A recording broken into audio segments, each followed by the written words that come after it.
Voilà, faut que ça va pas à pas et au jour à venir, tout le monde pourra comprendre ce qui se passe en fait. Je pourrais m'arrêter là. Ok, mon frère Abdul, je peux faire une petite motion rapidement si ça ne vous dérange pas. Merci. Ok, vas-y. Ok, mon frère, jusqu'à preuve du contraire, nous, on n'a rien contre le Mali. On n'a rien contre le Burkina Faso et les 3 pays de l'AES. Mieux, c'est Tiani qui s'exprime moins, contrairement aux 2 embrouillés qui sont là-bas. Bref, alors, il y a une communication qui a été mise en place dans l'intention d'isoler le président de la République, Alassane Ouattara, afin de préparer dans la conscience des Ivoiriens et des Africains pour son renversement. Et ce plan a été élaboré, organisé, orchestré par Guillaume Bafori Soro et ses communicants. Premier thème, lorsque Bensouka a été arrêté et qu'on devait l'extrader en Côte d'Ivoire, en ce moment, les autorités maliennes avaient un beau thème avec la Côte d'Ivoire, ou mieux, Assimi Goïta même envoyé des émissaires en Côte d'Ivoire, voir le président de continuer de les accompagner pour la réussite de cette transition. Et le président Alassane Ouattara s'est engagé dans cette posture. Souvent, il y a des sanctions qui devaient arriver contre le Mali. Le président demandait à ce qu'on leur donne de temps. Je peux même prendre l'histoire de l'électricité. Bref, et chemin faisant, pour ne pas extrader Bensou, les Soro Kubaforgium, à travers Franklin Nyamsi, ont réussi à convaincre Assimi Goïta de changer sa position après les attaques. Et lui-même l'explique dans sa prise de parole. Et Guillaume Soro avait attiré l'attention d'Assimi Goïta sur le contact de ASA, ou bien quoi, j'ai oublié le nom, bref, pour dire qu'il y avait des dysfonctionnements dans ce contrat et de voir les soldats ivoiriens qui viennent au Mali dans le compte de la MINUSMA, qui n'était pas, le contrat n'était pas clair. Donc, on infiltrait des mercenaires parmi eux pour venir espionner Assimi Goïta. Assimi a cru à cette version des Soro et ils ont décidé d'arrêter nos 49. Voilà d'où est partie notre crise. Franklin Nyamsi le dit. Grâce SAS, merci beaucoup. Grâce à nos alertes, grâce à nos trucs que nous avons dit à Assimi Goïta, nous avons réussi à les convaincre de changer de position. C'est à partir de Soro Guillaume. Les gens tournent autour. C'est Soro Guillaume et sa bande qui nous ont mis en conflit. Voilà comment le conflit est parti. Je peux même vous jouer l'audio ici. Bref, moi je pense que les États n'ont pas d'amis. Ils ont des intérêts. Assimi devait privilégier ou garder ses intérêts-là avec la Côte d'Ivoire que d'écouter un aventurier comme Guillaume Soro, qui est là-bas aujourd'hui, qui n'a même pas de solution pour leur électricité. Bref, et ils ont réussi même à convaincre Assimi Goïta pour dire que les décisions qui se prenaient à la CEDEAO, que c'est le président Ouattara qui prenait ces décisions. Moi, mais j'ai été choqué d'entendre ça sur certains panels. Comme si c'est le président Ouattara seul qui décide à la CEDEAO. Vous voyez, les gens sont tombés dans la manipulation, comme eux aussi, ils ne voulaient pas organiser les élections. Ils voulaient durer au pouvoir. C'est ce qui a créé toutes ces tensions entre nous. Mieux, quand vous voyez, nous, on prend la parole ici, on ne les insulte pas. Mais je vous invite une fois à aller sur les panels. Il y a un gars qui s'est fait appeler Namassa. Je me pose la question, est-ce que lui, il a connu les vécus ou il a vu les Burkinabés qui résidaient en ce moment en Côte d'Ivoire dans les années 2000 jusqu'en 2010? Il n'a pas vécu ça. Sinon, il y a des mots qui sortent dans la bouche de ces Namassa. Vraiment, on ne peut pas écouter. Comment ils vont diaboliser Alassane Ouattara, l'insulter, le dénigrer au détriment de ses putschistes. Il y a un autre jeune malien, parce qu'il n'est pas ivoirien, je précise. Son nom, c'est Aïdara. Il s'est fait appeler Doumia Zouzou, qui voulait nous tromper en disant qu'il était Sénifo, alors qu'il n'y a pas de Sénifo Doumbia chez nous au nord. Ce dernier-là. Mais je vous invite à aller écouter quand il prend la parole sur les panels à propos de l'AES et puis la Côte d'Ivoire. Donc, vous comprenez, en fait, nous, on n'a rien contre eux. Le président même nous a dit, le jour de la libération des 49 soldats, le président a été clair dans son discours. Il dit, on n'a rien contre le Mali. Les Maliens sont nos frères, on va reprendre les choses ensemble.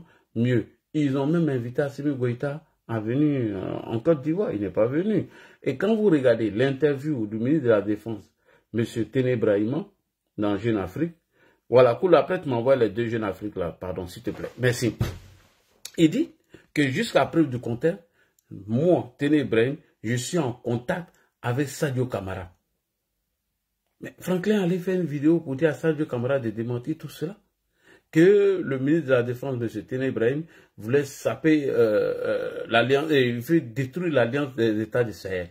Un Camerounais qui n'a aucun intérêt au Mali. C'est lui qui communique pour eux aujourd'hui. Donc, les putschistes, ils ont zaillé comme on le dit chez nous.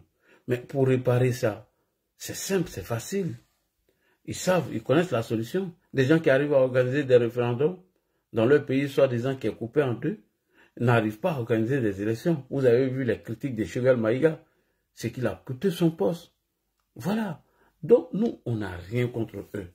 Mais c'est les gens, c'est les gens qui prennent la parole publiquement là-bas, on a des problèmes avec eux. Quand nos intellectuels prennent la parole, soit sur NCI et autres, mais ils sont respectueux des choses qu'on appelle des putschistes. Voilà. Mais pour eux, ce n'est pas le cas. Vous avez vu, quand M. Issa Kaoudji a émis son avis suite au film que Ibe Kakawa a tourné, mais ça lui a coûté la prison. Voilà. Il faut que les gens de l'AES se ressaisissent. Tous ceux qui sont en train de les tromper, les Camerounais, les Béninois, ça va même pas, ça va pas les servir. Au contraire. Vous pensez que si la Côte d'Ivoire veut appliquer les tests et les règles de la CEDEAO, comme de la manière le Ghana fait là, les putschistes là, ils vont pas avoir des problèmes? Ils vont avoir assez de problèmes. Donc nous, on n'a rien contre les présidents de l'AES, malgré qu'ils nous insultent, ils insultent nos présidents. Mieux, ils préparent même des tentatives de déstabilisation de la Côte d'Ivoire, mais on coopère toujours avec eux. On fait comme s'il n'y a rien. Voilà. Donc c'est ce que je voudrais dire un peu aux frères pour dire que nous, on n'a rien contre eux. Ils ont fait la grande gueule, ils ont tchatché, ils ont dit qu'ils pouvaient vivre sans la CEDEAO. Ils assument maintenant, c'est tout. Et on va voir qui aura besoin de qui. Pourquoi ils disent que non, la libre circulation des biens et des personnes, concernant les gens, les ressortissants de la CEDEAO peuvent pénétrer leur territoire avec leur voiture et tout, sans demander un visa. Pourquoi ils disent tout ça? Pourquoi ils disent ça? Ils n'ont pas dit que non, on allait prendre un visa pour aller dans les pays de l'AES. Ils ont dit ça ici, on a entendu dans des vidéos. Alors que le Mali même n'est même pas encore prêt même à changer leur passeport, enlever le logo de la CEDEAO dessus. Ils sont même pas prêts pour tout cela. Quand on n'est pas prêt pour quelque chose, il ne faut pas se lancer dans cette bataille. Au risque de répéter ce que Koul vient de dire, quand l'Angleterre devait sortir de l'Union européenne, il y a eu des batailles, il y a eu des débats. Ils sont allés même au référendum. Ça a été chaud. Il y a eu des grands débats là-bas. Mais quand ils sont sortis, il y a eu des négociations. Aujourd'hui, ils sont tranquilles. C'est ce que nous demandons. Si l'AES, ils peuvent vivre entre eux sans nous, il n'y a pas de problème. Voilà. Que les tests soient appliqués, c'est tout. Voilà. Comme ça, ils ne vont pas venir encore chez nous, préparer des coups d'État, renverser nos prados. Tout serait surveillé maintenant.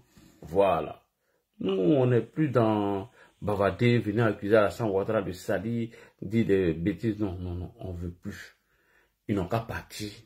La CEDEAO n'a qu'à appliquer les tests. Les 6 mois qui arrivent là. Hé, mon ami, ton passeport là, s'il n'y a pas tout de CEDEAO dedans là, il faut gagner un temps. Voilà, au revoir. Mon ami, si tu n'es pas en règle là, voilà ce que tu dois payer, voilà ce que tu dois payer. Le frère l'a dit ici, pour l'agriculture, on est en train de prendre des mesures. Voilà, vous allez voir que nous-mêmes, nous allons former nos propres éleveurs qui vont faire tout ça là pour nous ici dans notre pays. On n'aura même plus besoin d'aller payer un mouton à 100 000, 200 000, non. On paye ça à 50 000. On va former des jeunes dans nos quartiers qui vont faire les choukouya au quartier. Et nous-mêmes, on va les encourager pour aller payer les choukouya. On va former des jeunes à construire leur garpadron. Nous-mêmes, on va aller manger garba là-bas. On va former des jeunes qui vont vendre charbon, tous ces secteurs-là. Attendez, ça vient. On va pas prendre bâton pour les chasseurs. Mais on va faire doucement, doucement, doucement, doucement. Voilà. Si l'emploi jeune ne veut pas les financer, nous, on cotiser sur Facebook, sur TikTok. Le jeune qui a son projet bien structuré, tout, on envoie l'argent dans une banque. Il va aller chercher l'argent là, il va faire son bataille, il va vendre son garba, il va pousser son outro. Un peu quoi.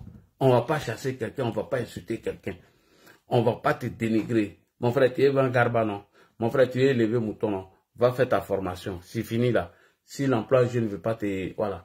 On va cotiser 10 euros ici. Si ça arrive à 300, 500 euros, 1000 euros, on envoie dans une banque. Frère, va retirer ton jeton. Un peu, tu rembourses, voilà. On récupère les secteurs là. Ne vous pressez pas. On ne bande pas les muscles pour régler tous les problèmes. L'armée française est en train de quitter le territoire de Côte d'Ivoire là. Est-ce qu'on a tiré un coup de fusil? Rien du tout. On n'a pas fait assez de bruit. On n'a rien fait. Voilà. C'est comme ça qu'on va régler ces problèmes là. Voilà, quand les gens sont ingrats, ils ne sont pas reconnaissants là. Faut pas faire bras de fer eux. Voilà. Ils n'ont qu'à écouter Franklin Nyamsi. Franklin Nyamsi, il est comme Tidjane Thiam. Il ne paye pas d'impôts. Mais c'est vrai, Franklin Nyamsi ne paye pas d'impôts. Hein. Il paye les taxes sur les marchandises qu'il va payer dans les grands magasins comme Carrefour, Auchan. Franklin ne travaille pas. Aïe. Ça, on le dit tous les jours. Il est là. Franklin Nyamsi ne travaille pas. C'est nous, on se lève matin pour aller Jossi là. Nos petits taxes, on coupe là. C'est ça, on donne à Franklin Nyamsi. Il ne travaille pas. Il vit de ses vidéos. Là. Il est la même chose comme Chakadjan. Voilà, ils ne payent pas impôts, ils ne payent pas taxes. Voilà, les gens qui ne payent pas impôts, ils ne payent pas taxes. Et à eux, on va venir confier le pays là. Tout ça là, c'est fini. On ne va plus faire les Niaga Air Force, prendre fusil, s'insulter. Tout ça là, ça va finir. Jeunes de Côte d'Ivoire, bientôt là, apprêtez-vous. On crée les petits garbadrons. Voilà, vous avez poussé vos petits autres, vous avez gagné vos 10 francs, 5 francs. Payez là, ils vont quitter même dans tout là même. Tout ça là, c'est fini. Ils n'ont qu'à rester là-bas. Nous, on est chez nous, quand ils vont rentrer, nous, on va appliquer. Ça va pas, mais moi, mais j'allais donner exemple. J'allais prendre 2 hectares de forêt en train de nettoyer, puis aller planter igname. Quand ils vont voir ça, un benguis qui était là-bas pour venir planter igname. On va aller planter igname. On fait maïs, on fait manioc et tout. C'est maintenant, les Ivoiriens étaient un peu fainéants, je sais même pas. Nous, dans les années 87 jusqu'en 90, on avait tout. On mangeait bien. Il dit, ça va finir. On va trouver solution. C'est eux, ce que tu dis, c'est tellement vrai. Et ce que je voulais ajouter en plus de ce que tu disais, c'est que j'ai vu dans les commentaires quelqu'un qui a dit il faut respecter le choix des Haïtiens. Mais c'est ce qu'on est en train de faire et c'est ce que la CEDEAO est en train de faire. On va respecter. Respecter les... Voilà, là où je voulais en venir. Oui. Parce que dans les lois de la CEDEAO, quand dans un pays, par exemple, vous avez usé tous les recours de justice et que vous sentez que vous êtes encore victime et que vous pouvez faire valoir vos droits, il est reconnu que vous pouvez aller devant la CEDEAO, devant l'Union africaine. Donc, ça, c'est pour se pouvoir en cassation des décisions qui ont été prises localement. Ça veut dire que la CEDEAO aussi a le droit de regard de façon juridique sur le pays. Maintenant, comme on voit que dans ce cas de ces pays-là, ils ont muselé les gens par la force des armes. Et la CEDEAO ne les reconnaît pas en tant que tels. Mais sorti là, il y a des négociations, des traités commerciaux, il y a des budgets qui sont engagés, il y a de l'argent de ces pays-là encore qui sont dans les banques de CEDEAO qu'ils réclament. Est-ce qu'ils vont les rendre tout ça? Qu'est-ce qui va se passer? Est-ce qu'on va reconnaître finalement que ceux-là, ils ont le droit de prendre le Mali, le Burkina, le Niger et les sortir de la CEDEAO sans avoir le cutus de la population? C'est ce que moi je parle au niveau du droit. Moi je ne parle pas de ce qu'ils imposent chez eux, mais ils n'imposent pas leur vision, leur façon de faire au niveau du droit à toute la CEDEAO. Moi je ne sais pas si je peux répondre à un médiateur aussi. Oui, je pourrais répondre à ça. D'accord, ok, vas-y. Je voulais répondre. Sinon, il faut être vraiment factuel, médiateur. Tu sais, il n'y a aucun interlocuteur. La CEDEAO elle-même là, moi je peux dire, ça c'est une analyse personnelle que je peux faire. Je peux dire qu'elle s'est piégée elle-même. Parce que dès le départ, quand vous avez décidé d'acter ce coup d'État et que de discuter, de donner un calendrier à ces gens-là, dès lors, vous excluez toute autre personne. Il n'y a plus d'autres interlocuteurs en dehors d'eux. Oui, parce que déjà vous discutez avec eux, vous dites, bon, je vous donne un calendrier jusqu'à telle période, organiser des élections et tout. C'est fini. Une fois que tu fais ça, c'est fini. C'est comme si tu as légitimé le pouvoir, voilà. Le coup d'État du cas. Voilà. Tout de suite, on avait dit non. On leur envoie une armée pour aller leur botter les fesses. Dans ce cas-là, voilà, on pourrait se dire, voilà, on n'est pas d'accord. Ils ne représentent même pas leur pays pour dire qu'ils vont venir dire oui, je sors de la CEDEAO. Mais vous avez déjà discuté avec ces gars. Qu'est-ce que tu veux? On ne peut plus rien. En fait, deuxième chose, c'est que, Saïd, ce que tu dois comprendre, c'est ce que je t'ai dit au départ dans ma première réponse. Qui tient la bourse dans ces pays-là? Qui tient j'allais dire l'État, voilà. Qui tient l'État? Mais c'est eux qui tiennent. C'est ce que je voulais dire. C'est eux qui sont les représentants légaux, en guillemets, même si c'est nous, on met ça entre griffes.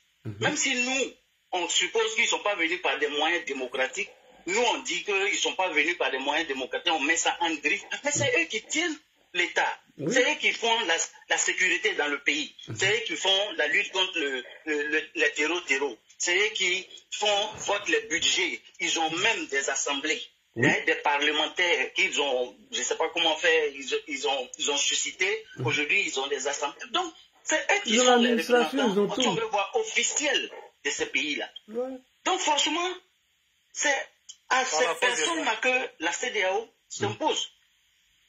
Voilà. Est-ce que tu comprends?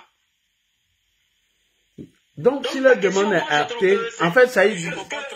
En fait, puisse aller devant l'UA, même la CEDEAO, mais ils ont déjà foulé au pied, mais même l'UA, est-ce qu'ils ont le courage de partir devant l'UA? Ils ne peuvent pas le faire. Ils ne pourront pas. Parce que c'est les mêmes organismes régionaux qui existent là, qui sont là, et eux, ils ne se reconnaissent pas dans ces organismes. C'est ça le problème. Quand tu regardes le Liptaka gourmand qu'ils ont pris, la charte de Liptaka gourmand qu'ils ont pris, qu'ils ont décrété. Mais aujourd'hui, ils se disent que nous, les 3 pays de l'AES, nous avons une communauté d'aspiration et qui fait que nous, on ne se retrouve plus dans la CEDEAO. Mais comme ils n'ont pas le courage de le dire ouvertement, ils ont dit qu'on va quitter la CEDEAO, mais ils ne font pas de courrier officiel comme ça pour le dire. Tu comprends? Mais ils sont en train de passer par des voies, en guillemets, déguisées pour pouvoir faire cette sortie-là. Mais la CEDEAO aujourd'hui a compris le jeu. Voilà pourquoi à ce dernier sommet-là, la CEDEAO est partie pour dire, bon, nous on vous donne jusqu'au 29, la date des sessions va arriver, et nous on va prendre maintenant nos responsabilités. Voilà pourquoi j'ai dit que la CEDEAO est en train de partir progressivement vers un durcissement. Ce que les gens demandent à la CEDEAO, c'est ce que la CEDEAO est en train de faire. Parce que c'est vrai qu'elle a péché par le passé, par ses, hésitations et tout cela. Mais aujourd'hui, la CEDEAO s'est dit, bon, ils ont décidé de partir. Bon, qu'est-ce que nous on peut faire? On n'a pas de mainmise sur eux, on n'arrive pas à les contrôler. Pourquoi leur donner 6 mois? Non, les 6 mois, c'est pour négocier les conditions. Ah, ok. Tu as ton agent chez eux, tu as des sièges, tu as des trucs là-bas. Il y a des choses, dans les différents pays, là, il y a des choses. Terre de Burnie. Oui, vas-y. Il y a un cas d'école même chez nous. Je prends juste une parenthèse. Oui. Quand il y a eu l'élection chez nous, au jeu du droit, le président Alassane Ouattara avait été élu. Oui. Babou a fait ses tripatouillages et s'est maintenu. Oui. Les décisions qu'il a prises pour aller vider les banques a été reconnues comme un vol. Pourquoi? Parce que il n'était plus l'élu. Parce qu'il s'était imposé par la force des armes. Donc, absolument. Ça fait que c'est devenu, il était hors la loi. Donc oui. Maintenant, les gens qui sont au Mali, qui se sont imposés par les armes, qui sont hors la loi, moi, ma question est que, est-ce qu'eux peuvent signer la démission du Mali? Merci beaucoup. Laissez-moi, je vais répondre. Est-ce que c'est légal? Oui. Attends, je vais répondre rapidement. Oui. Attendez, je vais répondre rapidement. Voilà, ok. Modoa, c'est légal. Pourquoi? Au début, si tu as bien suivi, leur sortie de la CEDEAO, ils avaient fait des communiqués. Automatiquement, la CEDEAO fait un autre communiqué que quand on veut sortir de notre organisation, c'est pas par voie de médias. Il faut envoyer une notification. Ce qui veut dire qu'ils reconnaissent que c'est eux qui sont les représentants légaux en ce moment de leur pays. Donc, ils ont envoyé cette notification, ils l'ont fait 2 fois. Au début, leur sortie a été faite dans les médias. La CEDEAO dit non, parce que ce n'est pas la procédure. Ils connaissent la procédure. Puisque la CEDEAO a pris acte des coups d'État qu'ils ont fait. On reconnaît, on n'a pas le choix. On ne peut pas interdire de faire coup d'État dans leur pays. Mais quand tu fais coup d'État, tu es sanctionné. C'est des pays souverains, il ne faut pas oublier. Ils ont le droit de changer qui veut mettre à la tête de leur pays. Mieux, ils sont soutenus par une frange de la population. Et comment? Ceux qui étaient opposés à l'ancien régime, c'est eux qui mobilisent la population à sortir pour légitimer le putsch. Donc, à partir du moment où la CEDEAO prend acte du putsch et elle demande de mettre un chronogramme, un calendrier, de respecter ce calendrier qui ne respecte pas, c'est là qu'ils sont sanctionnés. Mais la CEDEAO ne dit pas, voilà, on ne vous reconnaît pas, comme vous avez fait le putsch, on ne négocie pas à vous, on ne discute pas, on veut de l'ancien président. Non, non, non, c'est pas comme ça. Donc, quand ils ont fait leur demande, de quitter la CEDEAO, c'était par les voies des médias. La CEDEAO a fait un communiqué pour dire qu'il ne reconnaît pas, qu'il est d'envoyer une notification. Et c'est la notification qui est arrivée maintenant, qui prend fin à partir du 29 janvier. Est-ce que tu vois? Donc, cette population qui a légitimé le putsch, ça a eu de prendre les décisions. On s'en fout. Qu'il soit légal ou pas. L'a dit Shérif. Oui, merci. Marc Baker, tu as demandé l'huile à ton moteur. Oui. Il y a Marc Baker qui a demandé une motion. Attends, il y a une chose qui a pris la parole. Laisse, il va finir. On va donner à Marc Baker, s'il te plaît. Vas-y. Pour mettre de l'huile à ton moteur, puis répondre à médiateur. C'est que si tu as suivi, pendant qu'ils étaient en train de faire leur tapage là contre les institutions européennes et tout ça, ils ont quand même reçu du matériel médical, du matériel de locomotion du côté. Tout à fait, tout à fait. Ils ont reçu aussi des aides de l'UNICEF, je sais pas quoi, au Mali et tout ça.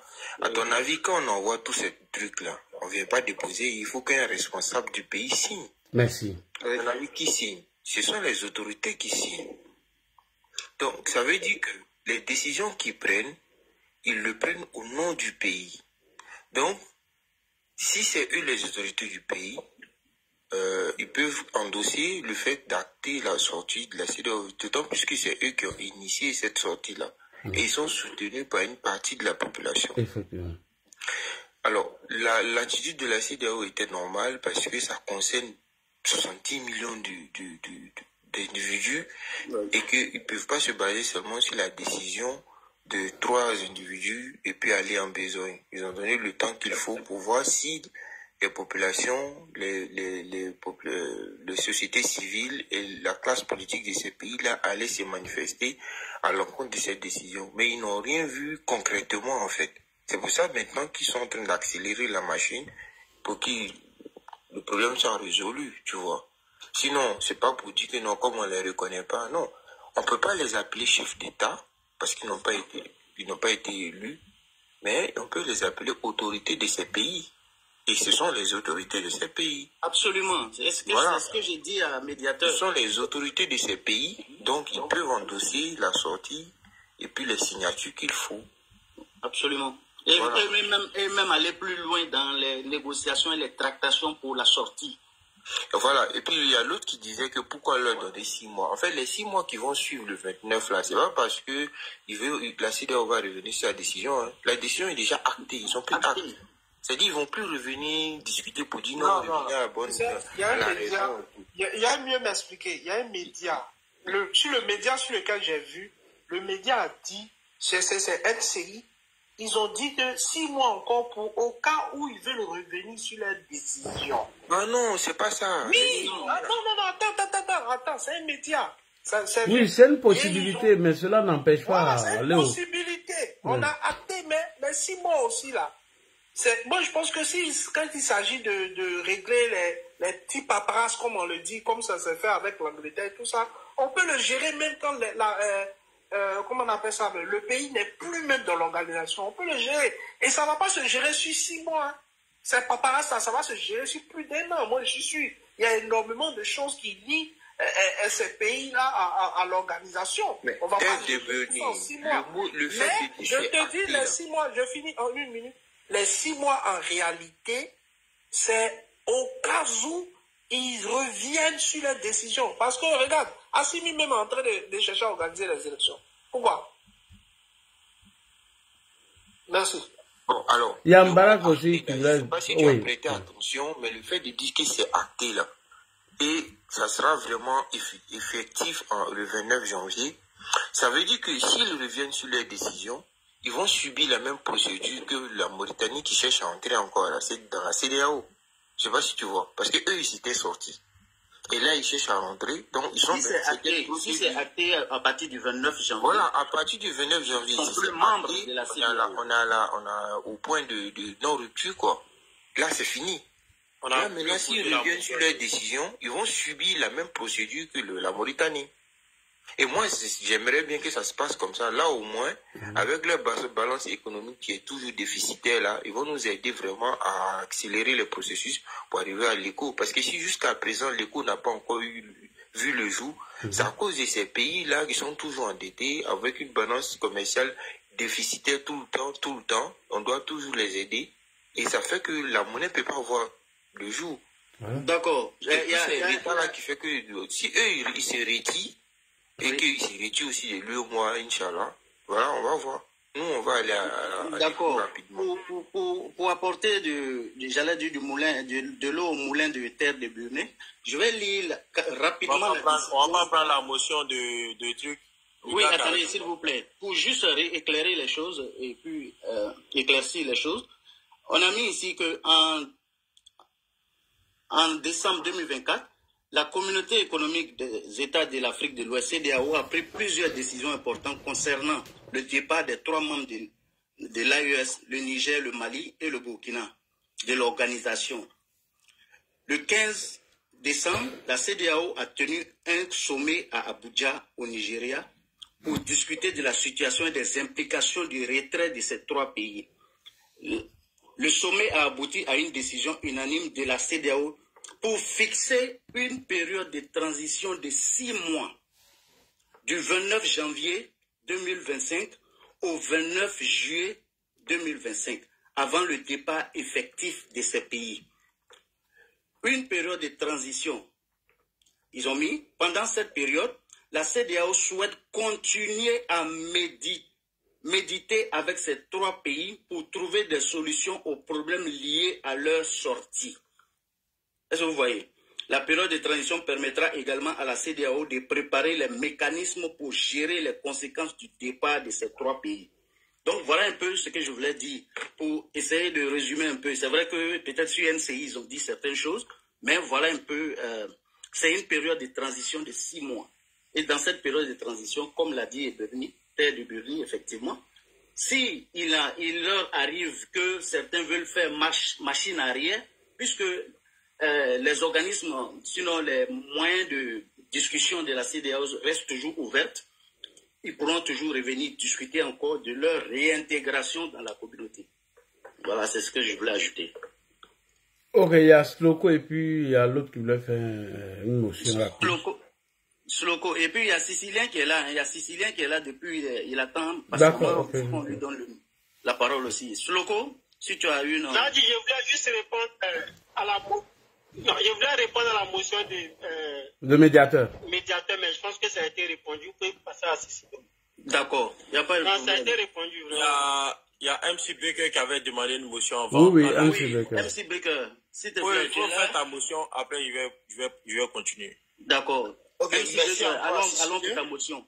Merci encore à Sicilien pour me donner la motion et merci encore à Modo pour la motion. Oui. J'aimerais ajouter que, bon, c'est ce que le frère médiateur vient de dire. C'est comme, c'est ce que tout le monde vient de dire. C'est comme ton enfant qui est dans ta maison, qui refuse de manger. Excusez-moi, c'est pas une bonne chose pour l'enfant, mais à part le faire des punitions ou bien le brimer, qu'est-ce que tu peux faire d'autre? Tu peux pas lui ouvrir la bouche et mettre la droite dans sa gorge. C'est pas possible. Surtout quand la fois déjà grand. C'est la même chose pour ces pays-là. Parce que qu'on le veut ou pas, ces pays-là ils ont déjà des autorités qui sont là, qui existent. Quand bien que mal, ils ont des soutiens. Oui. Peu importe le nombre, ils ont des soutiens. Encore, c'est des pays qui sont souverains selon les différents articles et lois qui régissent notre communauté. On ne peut pas partir pour aller imposer forcément notre vision dans ces pays-là, dont on est obligé de les accepter, même si ils ne sont pas légaux et légitimes. Donc, à la table de discussion, forcés seront à table, même si ce n'est pas les bienvenus. Ils sont obligés. Qu'on les notifie ou pas, s'il y a des discussions qui doivent lier les 2 communautés ou bien les 2 parties, forcés seront à table. C'est la même chose, comme un preneur d'otage qui a pris l'otage. On discutait avec lui ça parce qu'on aime sa tête ou bien ça parce que sa façon de faire nous plaît. Mais on peut discuter avec lui parce que c'est le seul moyen pour pouvoir avancer véritablement dans notre vie commune. Merci beaucoup. D'accord. Merci pour ce rajout. En tout cas, c'est clair dans l'esprit des uns et des autres maintenant. Sicilien, allons-y maintenant. Voilà.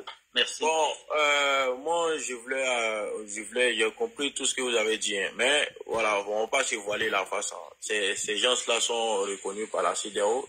C'est juste que la CEDEAO ne reconnaît pas l'AES là. Voilà, comprenez ça.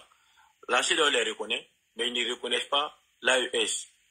Voilà, même quand tu écoutes le sommet même de la CEDEAO et tout, tu sens ça même. Maintenant, parlant de ces personnes, parce que moi, je pense que la CEDEAO aussi est un peu intelligent, un peu mou avec eux.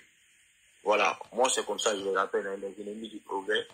Parce que, qu'on le veuille ou pas, qu'ils reviennent ou bien qu'ils ne reviennent pas, même si la CEDEAO les laisse revenir pendant les 6 mois là pour réfléchir, pour revenir en arrière, je vous jure que cette histoire ne sera pas résolue parce que il y aura toujours des coups d'État et des coups d'État dans ces pays-là. Et ça va faire que nous ralentir. Du moment où ils ont décidé par eux-mêmes, et puis leur manière même de vouloir sortir de la CEDEAO était tellement impolie que, voilà, j'ai même pas de mots, quoi. Voilà. Donc, on les a donné le temps. Moi, je pense que si vous prenez une décision à vouloir sortir dans une organisation, c'est que vous avez eu l'idée de tous les paramètres même qui contournent, c'est-à-dire, voilà, les aspects positifs ou négatifs, avant de vouloir demander à sortir. Parce qu'on ne va pas venir vouloir sortir comme ça bêtement et puis après réfléchir aux conséquences, tout et tout. Ou un peu.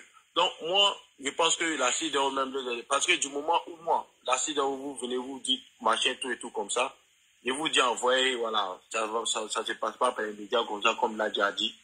Du moment où vous envoyez la demande officielle, immédiatement, on applique les trucs pour que vous puissiez sortir. Je pense que la CEDEAO même doit dire, ouf, bon débarras, au moins, peut-être qu'ils n'ont pas leur destin avec nous, parce que, sachez une chose, hein, ces gens-là, l'histoire de un pied dedans, un pied dehors là. Le problème même majeur, c'est quoi? C'est-à-dire, ils veulent être dans la CEDEAO, ils veulent se plier aux lois de la CEDEAO, mais ils ne veulent pas entendre organisation d'élection. Il ne faudrait pas que la CEDEAO les parle d'élection ou bien organisation d'élection. C'est-à-dire, ils sont d'accord avec tout, sauf ça. Ils sont d'accord avec tout, sauf ça. Donc, moi, je pense que ces personnes-là même les a menés même à vite anticiper les choses. On saura vraiment si la population est d'accord avec eux ou bien n'est pas d'accord avec eux. C'est de les encourager à bien s'isoler. Voilà. Voilà, c'est comme ça, c'est ce que mon papa me dit. Quand tu rentres, tu tombes dans un puits et puis tu t'enfermes et puis tu pètes dedans. Tu n'as pas fait à quelqu'un d'autre. C'est toi-même tu vas prendre des pots cassés. Voilà. Donc moi, je vois qu'on les a trop caressés dans le sens du poil. Et ça ne va jamais résoudre. Je vous jure, hein, je vous jure, même si c'est les reviens demain dans la CEDEAO là, les histoires de coups d'État ne vont pas en finir. Ça va. C'est-à-dire, coup d'État, c'est coup d'État. Dites-vous, nous sommes des États jeunes. Hein. Voilà, on n'a même pas 65 ans d'abord. Mais depuis l'indépendance jusqu'à aujourd'hui, coup d'État sur coup d'État, coup d'État sur coup d'État. C'est-à-dire, la CEDEAO même a fait que se pencher sur leurs problèmes, même à lui-même, ses propres mêmes valeurs. Voilà, parce que lorsqu'on va regarder dans cette histoire de CEDEAO, honnêtement, pour la libre circulation des biens et des personnes, et eux-mêmes qui profitent même que tout le monde, que quiconque. Parce qu'ils sont plus chez les autres que les autres sont utilisés. Voilà.